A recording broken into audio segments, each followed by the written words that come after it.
Along the years, I've seen many of my friends try to go out on their own as freelancers or start agencies or studios as designers or developers.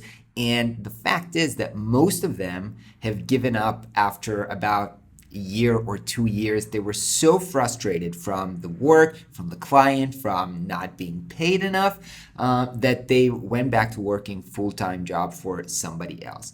And in this video, I want to talk about why this happens. In my perspective, I've been freelancing full-time for over 4 years now, and I've been freelancing part-time before that. And for me, it works really well. And so I've been thinking a lot about why I find it so fun and rewarding, and I enjoy it, and I end up, making a decent living out of this, while other people have failed. And the way I see it, it comes down to two major reasons.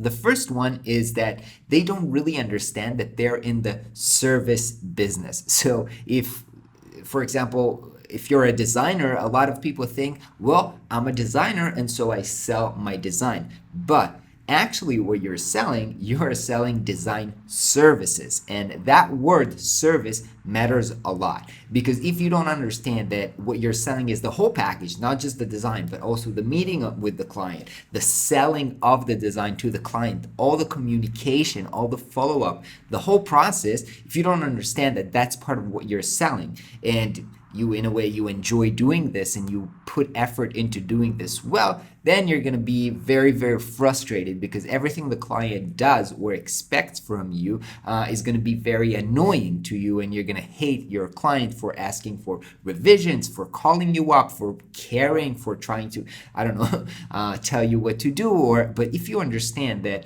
you're in the service business and you understand that you're here to give a service, that service might be design, development, or whatnot, but you're here to give a service, that mental, that two different mental states really influence how you relate to your clients and your business and how they feel from you. And so I think that some of my friends were wanting to sell design but didn't want to deal with anything that wasn't design related, and so they ended up being very, very frustrated with all the client management. Second part, which I think is super, super crucial to get right, is all the finance of running your own business. And that also, I can split that into two things. So the first one is kind of, let's call it cash flow management. So being a freelancer doesn't matter if you're just starting out or if you're doing this for years, is always kind of a up and down business. So there'll be a month where there's tons of work and you'll be making a lot of money, and then there's a month where nothing happens, nobody calls you, and you might be not doing a lot of money. This also happens to me still to this day. If you've been following the vlog, then you know that at the beginning of the year, kind of like January, I was like, nobody was calling me and I was kind of stressed out about this. Now I'm like fully booked and stressed out by doing so many projects. So this happens to everybody. And if you don't know how to plan for this, you're going to be stuck, because if you don't save up money and put money on the side for the months which are low, you're going to be in big trouble from a cash flow position, because you won't be able to pay the bills, pay rent, and everything.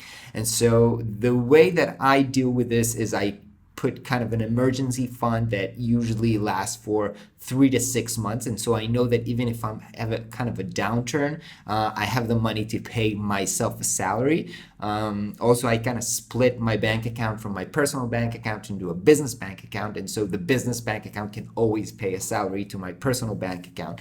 And that's a major deal.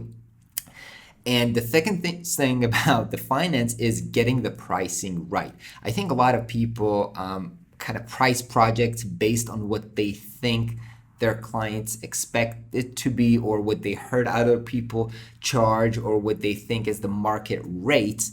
But they don't end up doing the conclusion or the calculation of what they really need to earn. To understand what your rate should be, you have to understand how much, what is your burn rate, how much you have to pay for rent, for expenses, for your office, for your software, how many vacation days do you want for a year, how many, how much do you want to invest in your pension fund, and all of that kind of stuff. And you have to do a calculation that's actually pretty complicated calculation. I'll look for an article describing this and I'll put it in the description.